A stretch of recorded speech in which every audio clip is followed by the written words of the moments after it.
So why join Yahoo, right? Why did we finally agree to get acquired by Yahoo? Because I resisted it, by the way. I was having too much fun at DMX Group. And I'm glad I took the acquisition offer in the end. So why? So let me take a distraction here and make it a bit more interactive. So I'm told this internet thing is going to be big. Right? Big opportunity, big data, big challenges. How big is big? So I'm going to ask you now questions. Let's see how up to date are you. How many people are online today on the planet? Huh? 6 billion? No, that's everybody on the planet, including babies. Nah. All right. 2.1 billion people, about a third of the planet. How much time is spent online per month by the whole world? Right? You spend some time in the bathroom, you read magazines, you do web, you do Facebook, right? 4 million person years per month. Okay, here's the meaningful one. How many hours per month per internet user? I want to cheat a little bit. Globally, it's 16 hours. So 16 hours a week is what a global citizen does. What if we said the US? Now I need the answer from you. How many hours in the US? 55. Do I hear lower? 32.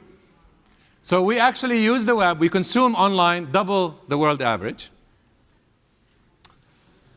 Here's, by the way, the countries. North America is by far the biggest online community, but if you break it down by countries, the UK is the biggest per country, right? US is number 5 in that case.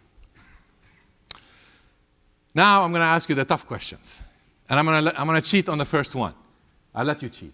Online shopping. What % of your time do you think you spend online shopping? Oh my God, 5. Somebody's cheating. All right. How much time are you doing searches? 21%. Not even close, guys. Email. Do you remember email? Anybody still do email? All right. How much time email? 34? No. 19%. Reading content? 20%. Social networking? Aha.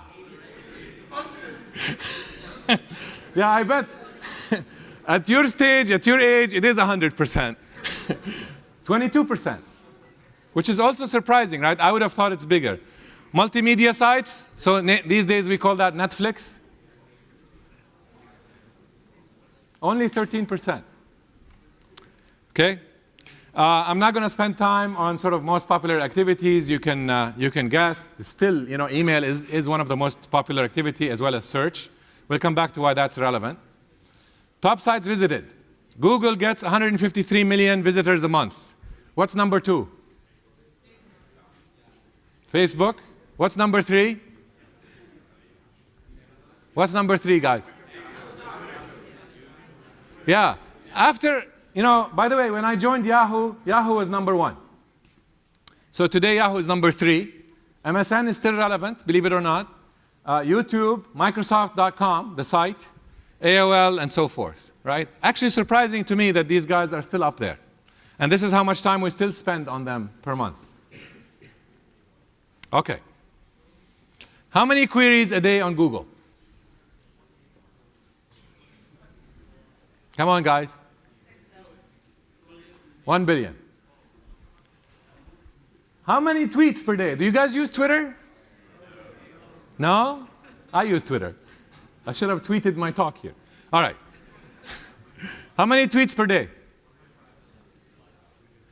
250 million. How many Facebook updates per day? Come on, give me a guess. More than 800 million Facebook updates per day. Scary stuff. YouTube, 4 billion views. This is the one that kills me. 60 hours of video uploaded every minute. What the hell does this say about the human condition? Social networks, users who use the social networks to spy on their partner.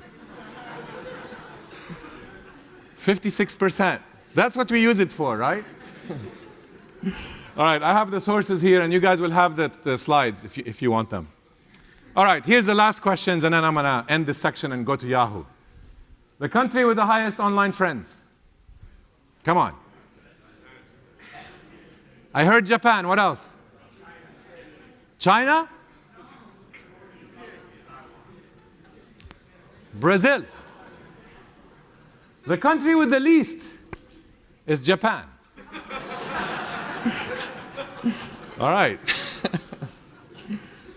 Country with the maximum time spent shopping online. Come on. You guys are so off. China, number 1. So, what's the point? Why am I showing you all these statistics? It's basically saying the internet is a big place, a lot is happening, but we still don't understand on the individual level, what is the user intent? What are they trying to do? This is critical in monetization, by the way. When I say monetization, advertising, you know, all these services you guys love to use, Facebook, Gmail, Twitter, what else do you use? Do you guys use LinkedIn? Maybe. Soon you will use it more. It's all funded by advertising. It's all free to you, right? And if you don't get the advertising dollars, then Facebook doesn't make its $4 billion a year and achieve $100 billion valuation. Do we understand what a community's sentiment is? What is the emotion? Are people saying negative or positive things about me? What is the health of my brand online if I'm a company? Do we understand the context and content of where I put the ad? Do I want to show my ad?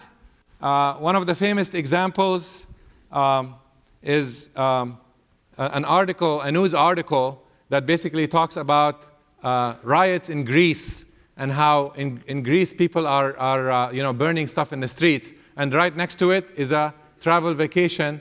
Take a vacation in Greece, right? Why? Because it was targeted on the keyword Greece and travel, right? So that's basically understanding when it's appropriate to put that ad there, or do you look like a fool if you do, right? Is it okay to associate my brand with this content? Is the content sad, happy, serious, informative? I don't want to put a joke ad next to an announcement of, I mean, here's another one that's sad. I should have put the screenshot here.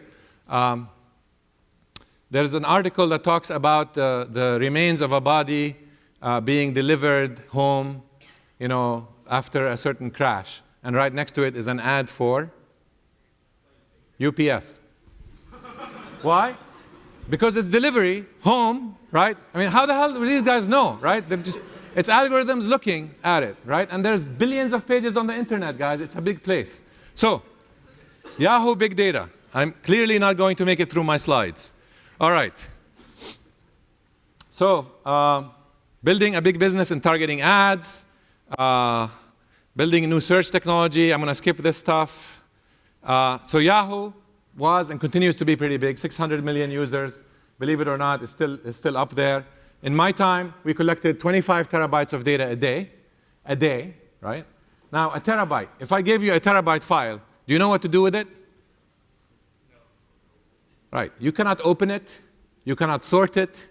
You don't know what to do with it. You need a whole bunch of tools to be able to do something with that big a file. So now imagine 25 terabytes, right, coming in every day. Now, rather than measuring by volume, you can look at it by events. So this is the number of, Sabre is the largest travel reservation system in the US. Visa is the credit card system. New York Stock Exchange. And on the far right is Yahoo events. People clicking on stuff, articles, ads, whatever, right? This is how much more data there is on an online portal like Yahoo. So these different things that happen, people search, people consume content, they read about cars, they read email, they read stuff, right? You take all this information, and what you want to do is target the ads, so the ads are relevant to people, and advertisers pay more for them. How did Yahoo do this? We did this by collecting this information. So if you go to sports and you look at a certain team in a certain city, then I know you're interested in that sport in that city, right?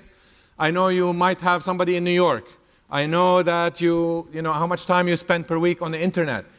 We called that the Yahoo DNA string, right?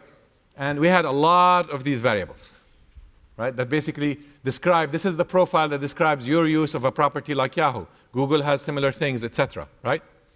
So basically the idea here is you take in these interests, all the events you do, you build models, these are statistical models that predict what's going to happen next. And then you go around and you score everyone according to these models. Are they interested in a sports ad? Are they interested in a credit card ad? Are they interested in a home, whatever.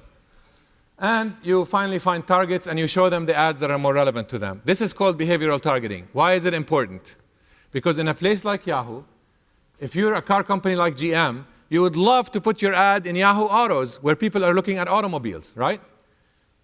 Would you pay a lot of money to put your ad in Yahoo Mail where people are reading their email? Yes or no? Probably no, because it has nothing to do with the automobiles, unless I told you this person was searching for an automobile just a minute ago, right? Suddenly the ad to that person is worth a lot more.